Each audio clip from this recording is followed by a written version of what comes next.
à tous, ravi de vous retrouver pour cette conférence des rencontres de l'orientation at home. On est à la maison, on est au Figaro et aujourd'hui on va parler pour cette dernière conférence de la journée des critères pour choisir son école post-bac. Et pour cette conférence exceptionnelle, on a deux invités de marque. Tout d'abord, Céline Verdrière, qui est responsable recrutement et concours dans l'école de commerce post-bac IESEG. Bonjour Céline. Bonjour. Et Olivier Paillet, qui est directeur général du groupe ESEO, qui est une école d'ingénieurs qui recrute à la fois post-bac, mais aussi à d'autres niveaux. Bonjour. Bonjour à tous, bonjour. Alors, merci à tous les deux d'être avec nous. Je préviens nos internautes que pendant toute cette conférence, cette table ronde qui va durer environ 45 minutes, vous pouvez nous poser toutes vos questions. Je serai votre relais et les poserai à nos deux invités qui y répondront du mieux que possible. J'aimerais commencer cette conférence avec une première question qui vous concernera tous les deux, à la fois représentant des écoles d'ingénieurs et représentantes des écoles de commerce.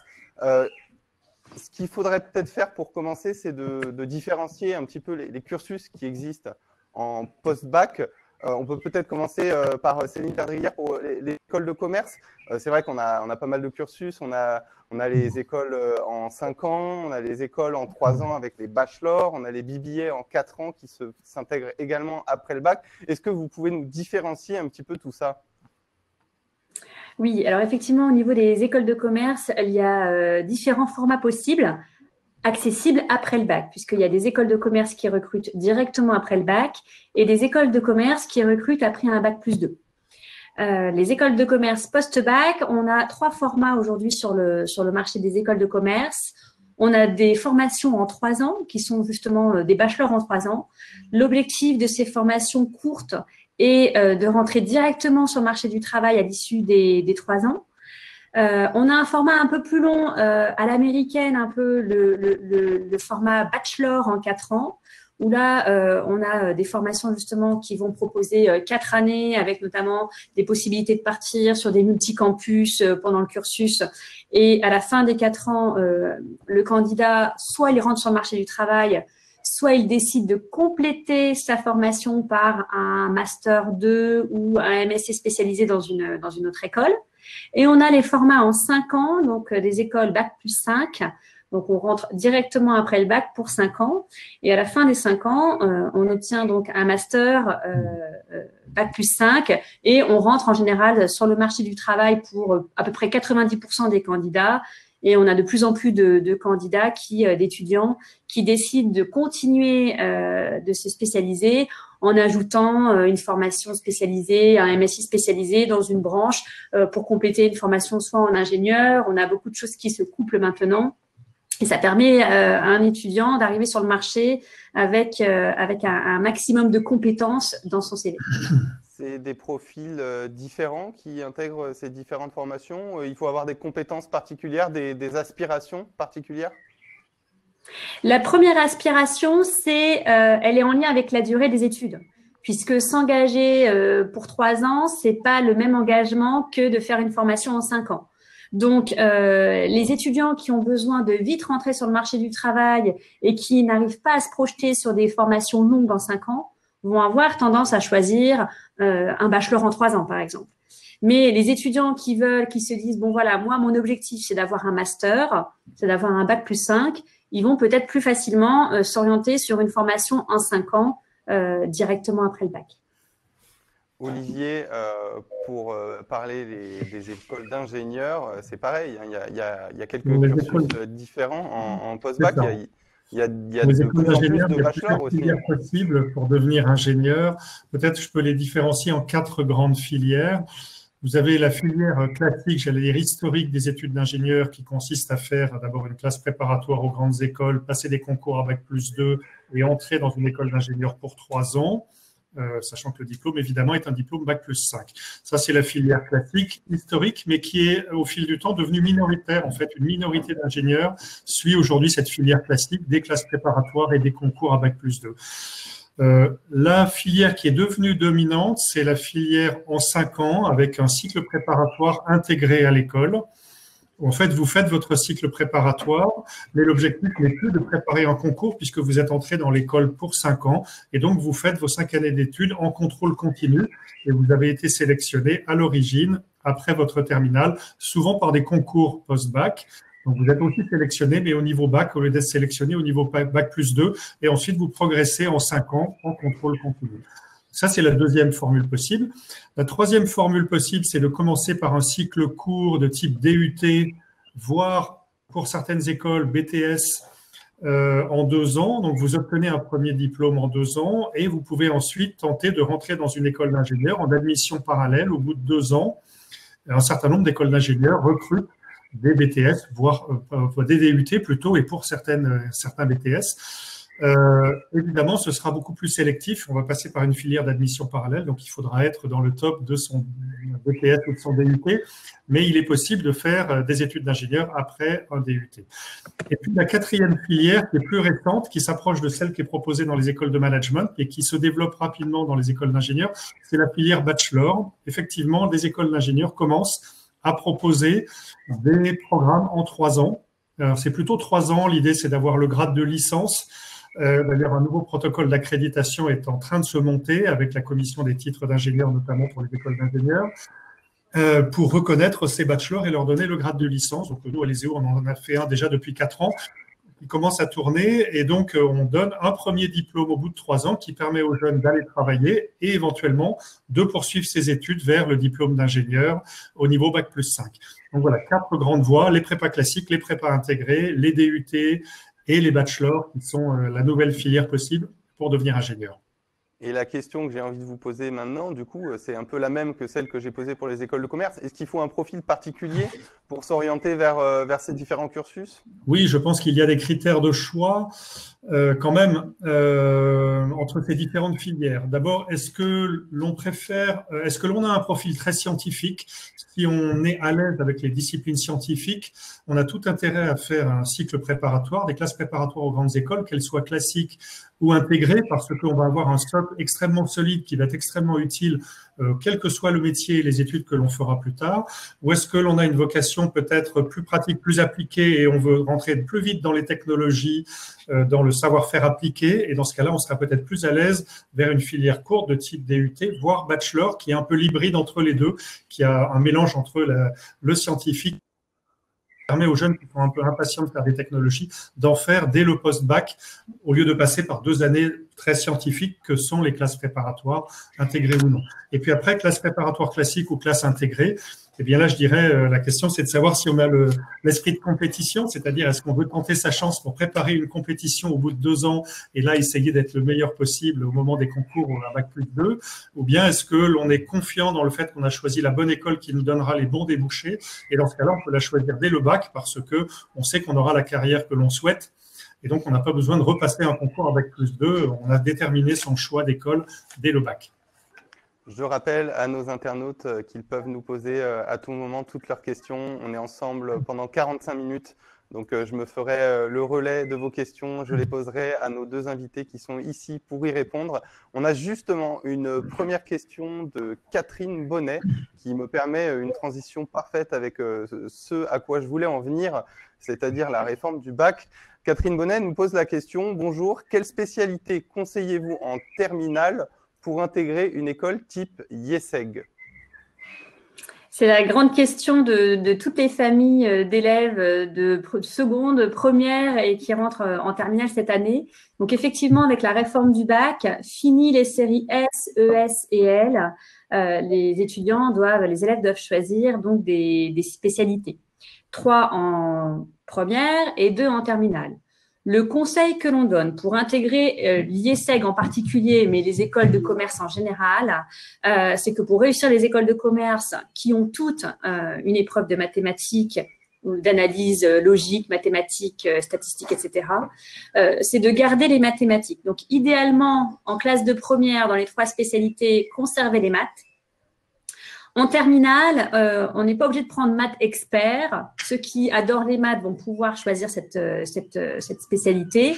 on peut choisir maths complémentaires. Mais se passer de 2 années de lycée sans faire une seule heure de maths, c'est impensable pour pouvoir réussir le concours accès et pour intégrer l'IESEG aujourd'hui. Bien évidemment, on va moduler et faire des aménagements sur le concours pour s'adapter aussi à la réforme du bac, mais on aura toujours une épreuve de mathématiques parce que c'est important pour nous de pouvoir évaluer la capacité de l'étudiant, du candidat, à appréhender un problème mathématique. On peut très bien lui donner toutes les clés en main, mais lui expliquer voilà ce qu'on vous demande de faire et comment vous allez réussir à réfléchir avec tout ce qu'on vous donne pour résoudre un problème mathématique. Donc que ce soit au programme de maths de la filière, de la spécialité concernée ou de l'option complémentaire ou pas, on a besoin, nous, d'évaluer cette capacité chez le candidat. Donc, idéalement, garder les maths en première. Si l'étudiant il n'aime pas les maths, il peut les garder en complémentaire et pas prendre les maths experts, puisque c'est quand même un niveau très, très poussé. Mais c'est vrai que 0 heure de maths, ce sera compliqué pour le concours accessible. Olivier, j'ai envie de vous poser la même question pour les écoles d'ingénieurs. C'est quoi? C'est maths et physique obligatoires? Alors, non, c'est pas maths et physique. Alors, pour ce qui est des écoles d'ingénieurs, je peux peut-être pas parler pour la totalité des écoles, mais notamment pour les écoles qui recrutent ensemble sur les grands concours, par exemple Puissance Alpha, dont on fait partie, avec 16 écoles qui recrutent ensemble. On a fait le choix de jouer vraiment la carte de la réforme du bac, c'est-à-dire de laisser les jeunes choisir des spécialités différentes.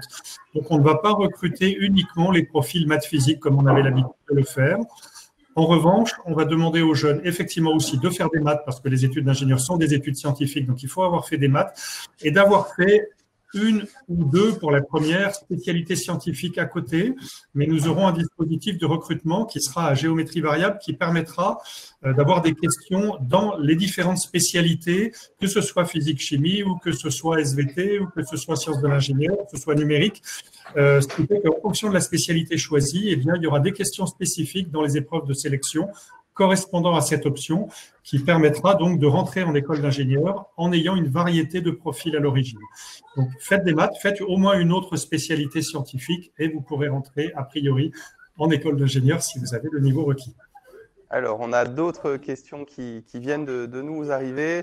On a Mohamed qui demande quels sont les profils que les écoles d'ingénieurs recherchent.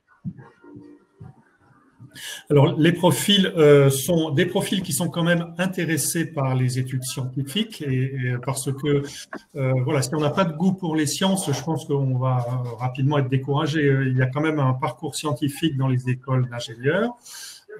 Dans les années de prépa, et puis au-delà, on va aussi utiliser ses compétences et son raisonnement scientifique pour résoudre des problèmes et même appliquer les technologies. Donc, il faut être intéressé par les sciences, intéressé par les techniques, mais en même temps, il faut garder en tête que l'ingénieur, c'est un profil extrêmement varié et polyvalent. Les ingénieurs, peut-être par rapport à une idée préconçue, ne sont pas que des techniciens qui vont faire des métiers techniques toute leur vie. Vous trouvez des ingénieurs qui font des métiers extraordinairement variés, qui font du management, qui font de l'opérationnel, qui font de la production, qui font de la qualité, qui font du management. L'ingénieur est polyvalent et c'est sa grande force. Et les études d'ingénieurs se sont aussi adaptées. Elles ont bien sûr une composante scientifique et technique forte, mais aussi elles s'ouvrent à l'ensemble des spécialités du management, des sciences humaines et sociales, pour donner ce profil polyvalent qui est extrêmement attendu. Et le gros avantage, c'est que les jeunes pourront choisir des carrières qui leur ressemblent, c'est-à-dire que s'ils ont un profil technique, ils font des carrières techniques, mais s'ils ont un profil plus tourné vers le management ou le commercial, ils feront d'excellentes carrières de managers ou de commerciaux, mais avec un savoir-faire polyvalent et très solide. Alors, je tiens à vous dire que c'est parfait puisqu'on a vraiment des questions pour vous deux qui sont en train d'arriver. J'ai une nouvelle question, cette fois elle est pour Céline et pour l'IESEG.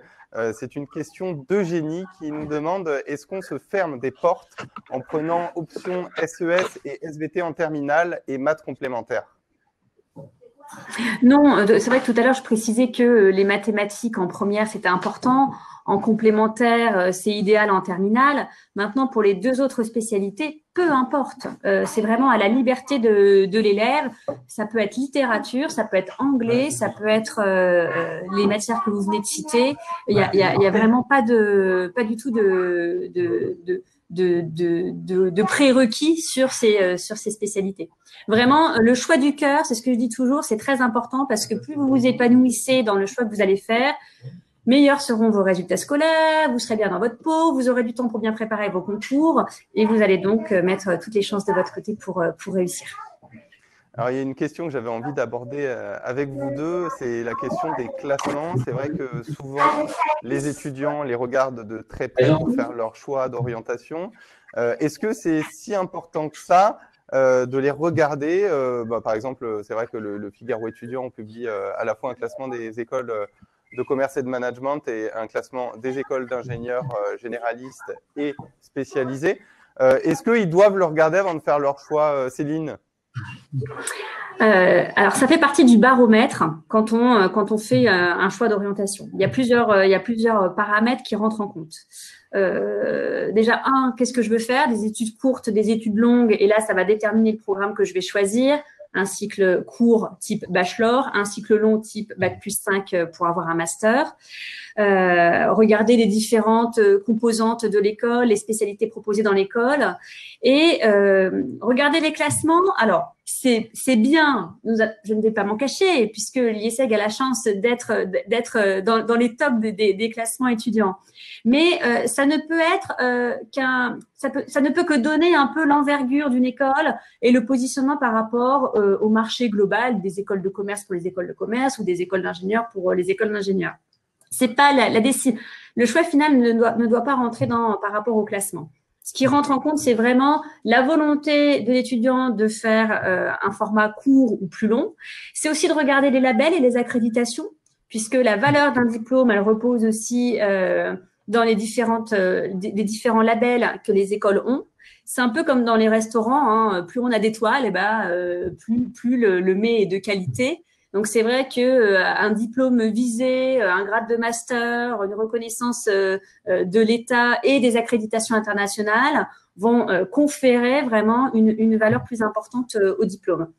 Et le dernier point, qui est l'un des points, je pense, les plus importants dans la prise de décision finale, c'est le feeling, aller dans les écoles. Alors, c'est vrai que là, depuis quelques mois, on est un peu confinés, mais rencontrez-nous dans les salons qui sont organisés, dans les journées portes ouvertes, les différents événements qui vous permettent de rencontrer la communauté de l'école, les professeurs, la direction générale et bien évidemment échanger avec les étudiants au travers de ces événements et aussi les réseaux sociaux qui sont des mines d'informations et de partage d'expériences qui vont vous permettre de prendre votre décision finale. Olivier, au niveau des écoles d'ingénieurs, c'est quoi les critères pour faire son choix? C'est pareil, il y a des accréditations internationales aussi, la CTI, je sais aussi. Alors, la CTI, je dirais que c'est un peu un incontournable puisqu'on ne peut pas être ingénieur si on n'est pas accrédité par la CTI. Donc, les diplômes d'ingénieurs sont des diplômes accrédités par la CTI, sinon ils ne devraient pas porter ce titre.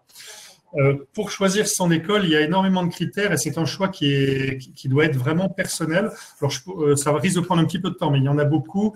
Il y a d'abord les domaines d'activité ou les domaines de spécialité de l'école, parce que les écoles peuvent être plus ou moins généralistes, plus ou moins spécialisées. Il y en a qui font plus de numérique, plus de la chimie, plus de la mécanique ou plus de la gestion de projet ou du BTP. Donc, vous pouvez avoir des domaines privilégiés. Il faut évidemment que ces domaines correspondent à la carrière que vous avez envie de faire. Si vous n'êtes pas déterminé, il faut évidemment choisir une école qui vous proposera la plus grande variété de débouchés parce que vous aurez dans ce cas-là 5 ans pour choisir. Et si vous avez potentiellement des choix extrêmement variés de carrière à la sortie, c'est une sécurité parce que vous pouvez vous découvrir des passions pendant vos 5 années d'études. Vous pouvez même changer d'avis. Ça nous arrive assez souvent de voir des jeunes qui ont une envie au niveau du bac et puis à bac+5 qui se sont finalement tournés vers un autre domaine. Donc, regardez bien, et pas simplement la variété annoncée par l'école, mais regardez bien aussi où vont vraiment les diplômés, quels sont les secteurs qui embauchent les diplômés, et est-ce que vraiment cette variété, elle est effective à la sortie. Vous allez pouvoir également choisir les parcours, comme on le disait tout à l'heure, des écoles qui proposent des parcours qui vous correspondent, des parcours de prépa intégrée, de bachelor, d'admission parallèle. Une chose qui est moins évidente et qui n'est pas couramment traduit par les classements, c'est d'aller voir vraiment comment se passe la pédagogie, parce que Vous pouvez avoir des écoles dans lesquelles vous êtes dans un grand amphi et vous êtes un petit peu plus livré à vous-même, ou des écoles dans lesquelles vous allez être beaucoup plus encadré avec une pédagogie par projet, en petits groupes, avec une pédagogie de proximité. Et ça, on ne s'en rend pas forcément compte quand on regarde simplement des classements ou une plaquette. Il faut vraiment aller voir comment ça se passe, autant que possible discuter avec des étudiants pour se rendre compte si la pédagogie et l'esprit d'accompagnement de l'école vous correspond. Et puis, il peut y avoir aussi la variété de la formation, parce que vous pouvez avoir des formations qui sont plus ou moins élargies, par exemple vers les disciplines pour les études d'ingénieurs non scientifiques. Est-ce qu'il y a une formation humaine qui est riche, une formation managériale qui est riche? Est-ce que vous allez être suivi? Est-ce que vous allez être accompagné par l'école? Est-ce qu'il y aura un suivi individuel ou est-ce que vous vous débrouillez par vous-même? Voilà.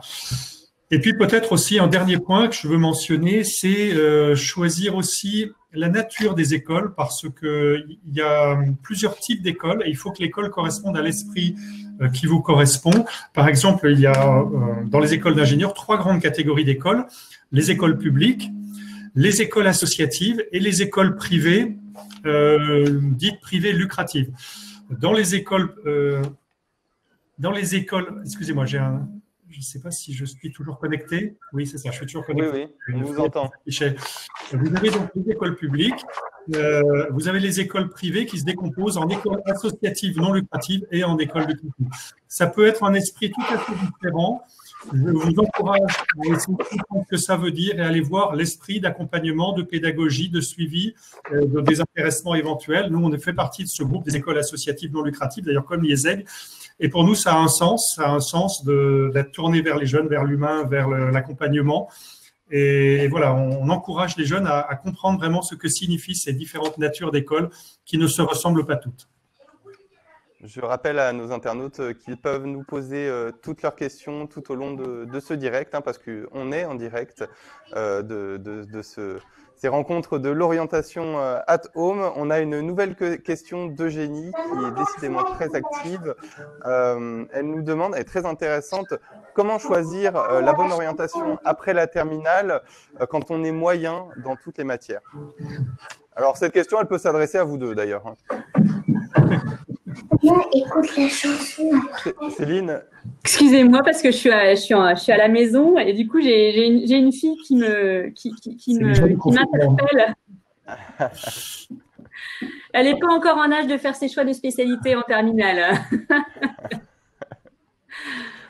C'est difficile de répondre à cette question. Et notamment pour des étudiants qui seraient un petit peu justes, qui seraient dans la moyenne plutôt que dans l'excellence. C'est ça. Oui, mais c'est difficile de répondre à cette question parce que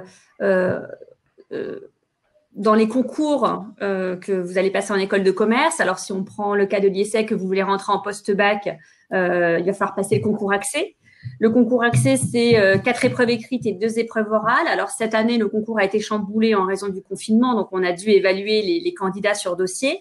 Mais l'année prochaine, le concours reprendra normalement si la situation générale nous le permet. Et donc, on va évaluer les compétences et les connaissances des candidats au travers de 4 épreuves écrites et 2 épreuves orales, sans regarder le dossier scolaire. Donc, on a des candidats qui sont très, très moyens au lycée et puis qui sont très, très bons au concours. On a des candidats qui sont très, très bons au lycée, qui sont moyens au concours. On a tous les cas de figure. Maintenant, si vous recherchez une école qui va décortiquer votre dossier scolaire et qui va sélectionner les candidats sur dossier scolaire, effectivement, d'être moyen partout, ça va dépendre de ce que ça veut dire, quelle est la barre de moyens que vous voulez dire. Mais c'est vrai que il faut à un moment donné mettre toutes les cartes de son côté et la motivation pour intégrer l'école de votre choix, elle va passer par l'envie de réussir et d'avoir des bonnes notes. Bon, c'est incontournable. Oui. Parce qu'un concours, il ne faut pas juste avoir la moyenne. Il faut être au-dessus des autres. Alors, je compléterai peut-être, il y a 2 niveaux. D'abord, il y a la sélection, il faut passer la barre de la sélection, mais après, il y a les études. Et est-ce qu'on va s'épanouir? Est-ce qu'on va se trouver bien dans les études que l'on aura choisies? Et effectivement, il faut aussi choisir les bonnes filières. Il faut que l'école vous choisisse, mais il faut aussi que vous choisissiez une filière qui vous correspond. Historiquement, pour les étudiants qui ont passé la barre de la sélection, on a parfois des étudiants qui ont été un peu moyens, mais qui ont réussi à passer la barre de la sélection. que ce soit en cycle préparatoire intégré ou en cycle préparatoire classique, on constate qu'ils peuvent réussir très bien et parfois être très brillants en école d'ingénieur.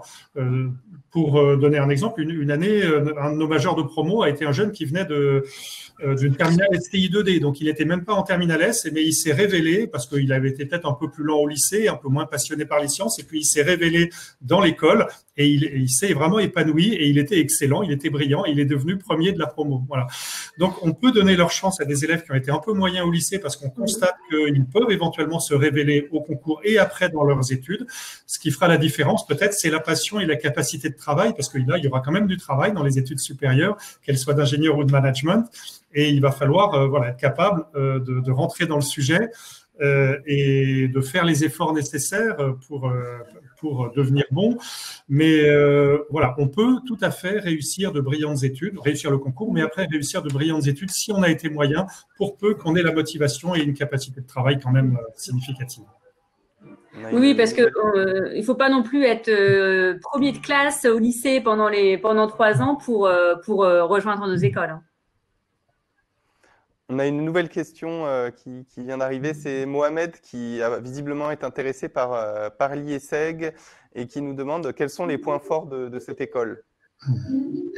Les points forts de l'école, je pourrais faire une conférence pendant 2 heures là-dessus. Alors, je pense que les points forts de l'école, j'en ai parlé tout à l'heure, je parlais des accréditations. Donc, c'est vrai que la valeur du diplôme, elle tient dans les différentes accréditations. Je rappelle ce qui a été aussi dit tout à l'heure, c'est on est une école à but non lucratif, donc on n'a pas d'actionnaires à rémunérer, rien du tout. Excusez-moi un petit instant. Tu peux fermer la porte, s'il te plaît. On n'a pas d'actionnaires à rémunérer, donc tous les fonds de l'IESEG sont redistribués dans la pédagogie, les différents services qu'on propose aux étudiants. Je pense que, alors, on a la possibilité de rentrer à l'IESEG en post-bac et en admission parallèle. La force du programme post-bac, c'est que vous rentrez dans un programme un peu comme quand vous partez en vacances, un all-inclusive. All-inclusive, c'est-à-dire que vous avez un package tout compris, avec la partie pédagogie forte, avec un corps professoral de haut niveau, la partie échange universitaire, voyager, découvrir le monde au travers d'un semestre ou d'une année à l'étranger, l'obligation également de vivre des expériences en entreprise pour développer des compétences de futurs managers, etc. Donc là, on a déjà tous ces points forts. La vie associative dans l'école était également très forte. On a un réseau de diplômés aussi très puissant car très actif, même si l'école n'a que presque 60 ans, on a la chance d'avoir un réseau de près de 9000 diplômés qui permet à l'école de rayonner. Et je pense que l'un des grands points forts de l'école, c'est qu'on a la chance d'avoir un directeur général qui insuffle une dynamique vraiment forte pour les étudiants et aussi pour les équipes encadrantes. Ce qui nous laisse une grande liberté d'action et de mise en place de nouveaux projets de manière assez rapide. Et je pense que ça, c'est l'un des atouts majeurs de l'école. Olivier, je pense que vous allez m'en vouloir si je ne vous pose pas la même question. Alors, je vous la pose. Quels sont les points forts du groupe ESEO ? Alors, les points forts, ils sont multiples aussi et je pourrais aussi y passer 2 heures, mais je vais peut-être résumer en quelques points. D'abord, une variété absolument unique de débouchés.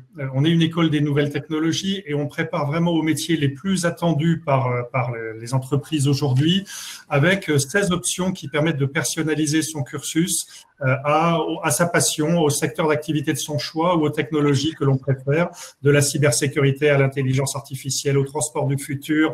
On peut vraiment trouver une carrière à sa mesure, sur mesure, dans les métiers qui sont les plus demandés par les entreprises.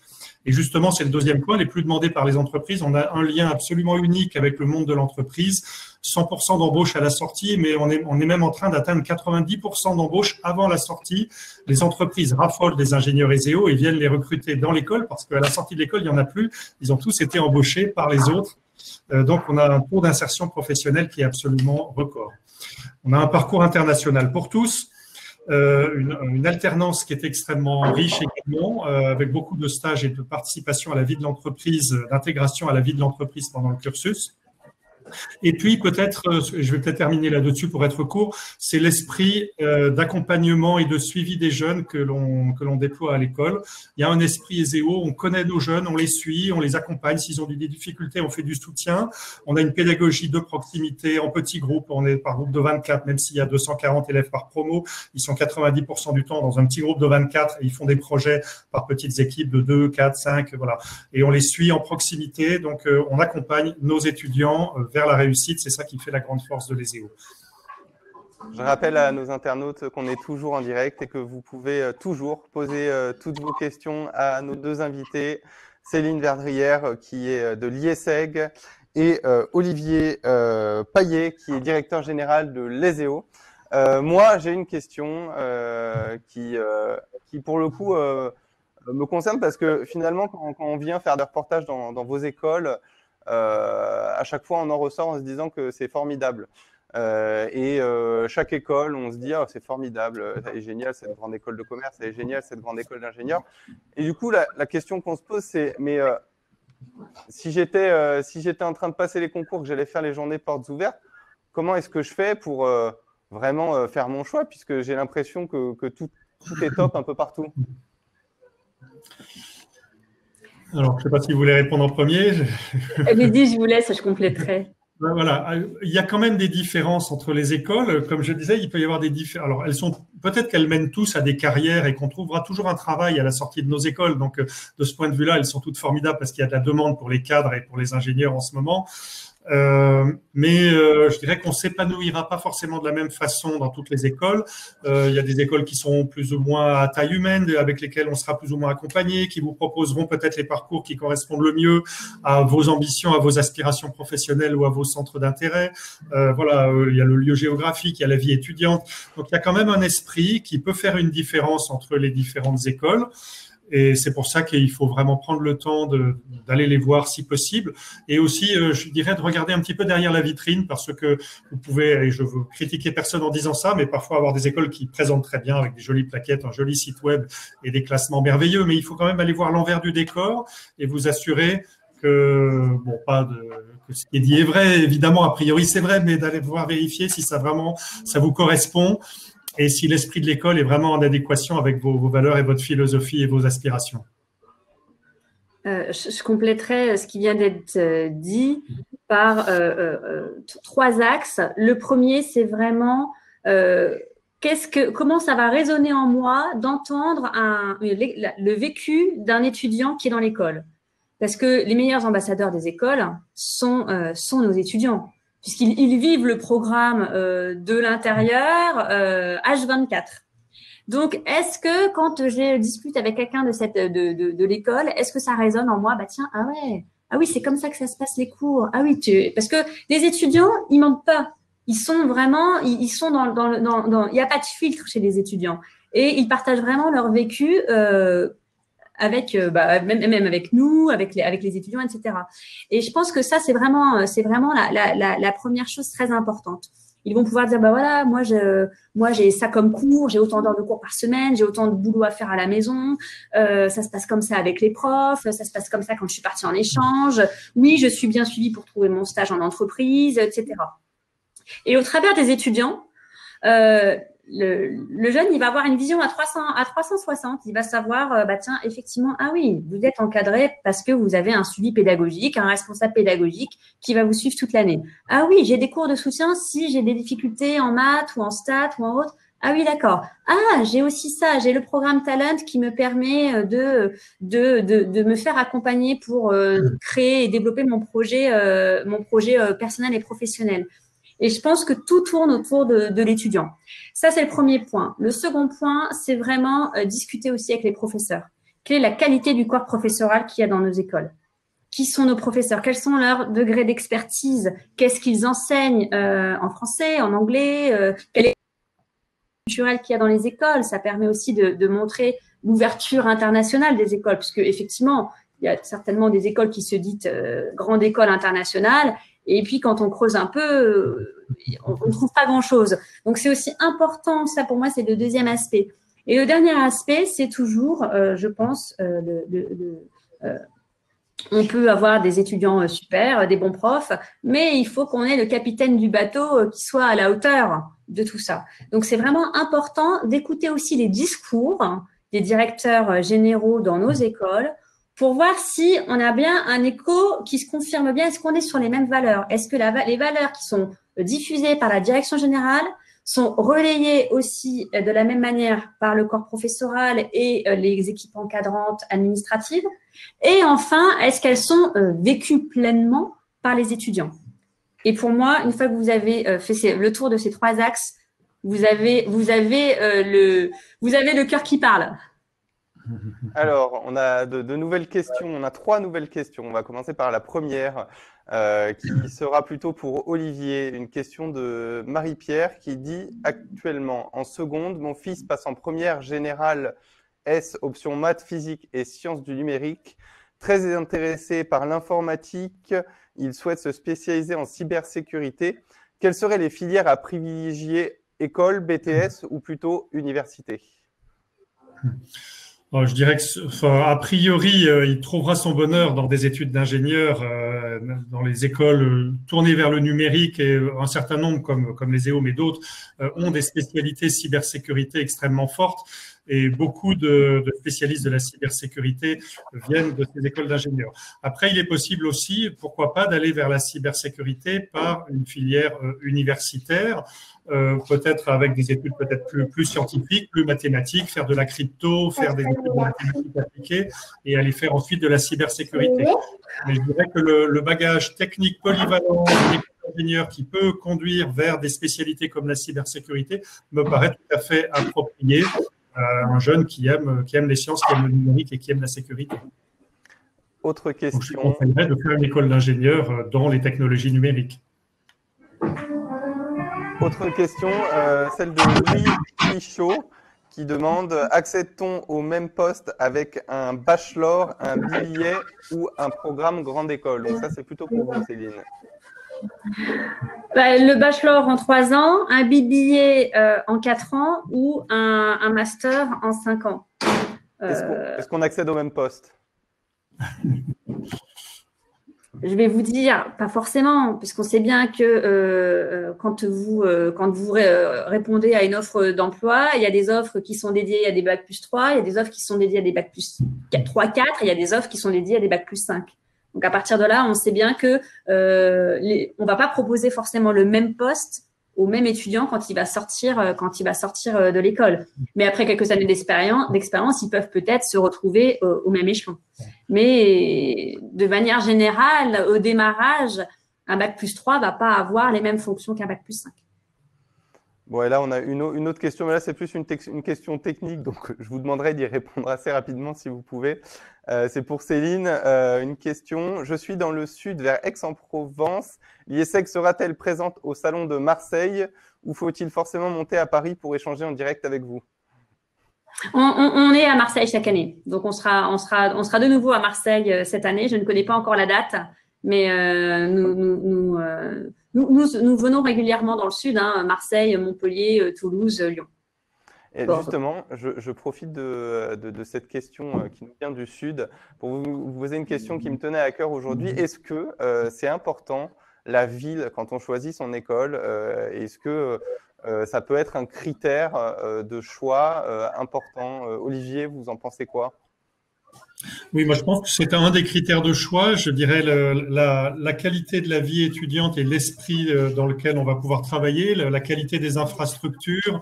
Vous avez des villes qui sont vraiment idéales pour étudier parce que la vie de la ville s'y prête, les transports, les loisirs, les rencontres entre les étudiants, les moyens donnés aux étudiants, les sports, etc.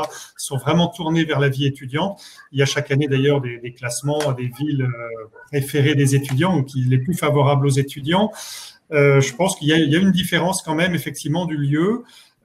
Sur la qualité des études et la qualité de la vie étudiante. Donc oui, évidemment, j'encourage évidemment à choisir un lieu dans lequel on se sent bien. Évidemment, on ne choisit pas une ville au détriment de l'école, on choisit d'abord son école et sa formation, mais la ville dans laquelle on fera sa formation aura certainement une influence sur la qualité et le mode de vie que l'on pourra mener en tant qu'étudiant. Et quand on passe 5 années de sa vie à faire des études supérieures, ou voire plus, 6 ou 7, je dirais la qualité de la vie au sens large autour de ces études est extrêmement importante. Céline, vous souhaitez compléter sur la ville? Alors, l'IESEG est implanté à la fois à Lille et à Paris. Je ne peux que faire l'éloge de la ville de Lille. Je suis peut-être pas objective, mais c'est vrai que Paris, on a la chance d'être dans un campus magnifique, au cœur de la Défense, donc on est au cœur des entreprises,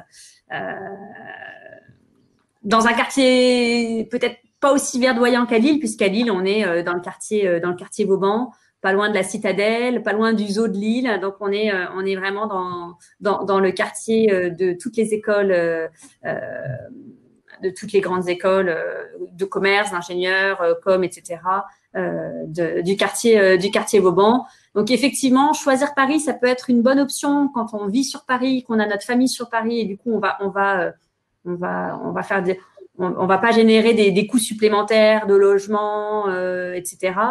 Et en revanche, c'est vrai que si vous n'avez pas d'attache familiale à Paris, choisir une ville plus petite de province telle que Lille peut être merveilleux. Bon, je vais vous poser une dernière question, puisqu'il nous reste à peu près 5 minutes. Une dernière question d'internaute, une dernière question de moi-même, et puis après, on conclura. D'ailleurs, je tiens à remercier les internautes qui ont été très actifs aujourd'hui. D'ailleurs, je trouve ça étonnant. Céline, on était ensemble sur Paris plusieurs fois sur des conférences. J'ai l'impression que là, c'est ma deuxième conférence aujourd'hui sur Internet. On a l'impression qu'ils osent plus prendre la parole de loin que ce n'est le cas quand on est devant tout le monde dans l'amphi. Donc, une dernière question de Catherine Bonnet qui nous demande pensez-vous que le critère école publique ou école privée soit important dans Parcoursup? Y a-t-il plus de demandes pour les écoles publiques? Je ne peux pas répondre à cette question. Oui, par contre, c'est important pour le choix de choisir le type d'école qui vous convient en tant que candidat. Je pense que l'esprit ne sera pas forcément le même. Des écoles privées comme l'IESEG ou les EO sont des écoles qui ont vraiment une vocation d'accompagnement de proximité, de tourner vers l'accompagnement individuel de leurs étudiants. C'est un esprit qu'on retrouve pas forcément dans tous les types d'écoles. Donc, plus que la nature d'école, plus que le statut public ou privé, c'est vraiment l'esprit dans lequel va se dérouler la pédagogie qui est important. Et certains étudiants se retrouvent mieux dans un modèle d'accompagnement individuel que l'on est capable de développer dans nos écoles associatives. Et pour vous répondre, Catherine, de mon côté, les statistiques sont disponibles sur Parcoursup du nombre de vœux dans les écoles. Donc, vous pouvez très bien comparer en fonction de ce qui vous intéresse. Par exemple, des écoles d'ingénieurs avec les universités, pareil pour le commerce. Vous pourrez même comparer les niveaux de demande des différentes écoles, même si c'est vrai que beaucoup d'écoles d'ingénieurs et de commerce ont intégré Parcoursup uniquement cette année. Pour conclure, j'aimerais vous demander à tous les deux, bon, c'est vrai qu'on a un petit peu balayé tout le sujet sur le choix des écoles. Est-ce qu'il y a des choses que vous aimeriez souligner, qu'on n'aurait pas précisé? Céline? On le disait tout à l'heure, l'importance, et je pense que ce qui ressort dans nos écoles, que ce soit ingénieur ou commerce, l'importance des débouchés aussi, puisqu'on sait qu'on est dans un monde assez fragilisé, où on est dans des formations payantes, puisque on ne sommes pas des écoles publiques. Et effectivement, ce qui est important de voir dans nos écoles, c'est qu'est-ce qui va se passer après, quand j'aurai mon diplôme. Donc, bien regarder les accompagnements que nous proposons en termes de construction de projets professionnels, accompagnement de l'étudiant pour qu'il choisisse sa voie, et bien regarder tous les outils qu'on met à la disposition de nos étudiants pour qu'ils puissent être embauchés avant même d'être diplômés. Olivier? Oui, alors j'allais faire une réponse un peu du même type. C'est vrai que c'est difficile de prévoir quelle sera la situation dans 5, 6 ou 7 ans et on choisit un parcours en spéculant un petit peu sur sa carrière future, sur ce que sera l'économie, ce que sera la demande, mais aussi ce que seront ses propres choix et ses propres passions. Le monde peut changer en 5 ans. Donc voilà, j'encourage à faire des choix qui ne soient pas trop fermés. Je vois par exemple des jeunes qui ont fait, je suis désolé pour eux, des choix de secteurs tout à fait passionnants comme les transports, l'aéronautique. Et puis en ce moment, ben, ça y est, c'est le Covid et c'est la crise. Et c'est difficile aujourd'hui de trouver des débouchés dans ce secteur parce qu'il y a une brusque contraction de ce secteur. Donc voilà, faites attention. Vous ne savez pas je dirais pas quelle épidémie il y aura dans 5 ans, mais en tout cas, faites en sorte d'avoir plusieurs cordes à votre arc, d'être suffisamment polyvalent, de savoir vous retourner éventuellement vers un plan B ou un plan C et d'avoir des études qui vous permettent de vous épanouir, quelles que soient les conditions, et vous offrent suffisamment d'ouverture et de débouchés. Merci à tous les deux pour ces réponses. Vous vouliez compléter, Céline? Non, j'aurais juste complété en disant que on ne forme pas à des métiers, puisqu'on sait bien que, je crois dans les statistiques, que plus de 70% des métiers de demain ne sont pas connus aujourd'hui. Mais par contre, on va former à des compétences. Et on va former à des compétences pour que l'étudiant puisse s'adapter facilement dans un monde qui bouge, et on a vu qu'il bougeait très vite, qui est parfois incertain, et on l'a vécu pleinement, et qui est multiculturel, puisqu'on est maintenant... au-delà des frontières, même si on a eu des frontières un peu fermées, on est dans un brassage multiculturel permanent. Et ce sera le mot de la fin. Merci beaucoup, Céline. Merci, Olivier. Merci à tous les deux d'avoir été avec nous aujourd'hui. Merci à vous tous, chers internautes, qui nous avez posé plein de questions. On espère qu'on a pu y répondre. En tout cas, on l'a fait du mieux possible. On se retrouve dès demain avec des nouvelles conférences. On est ensemble jusqu'à la fin de la semaine. Je vous dis à bientôt.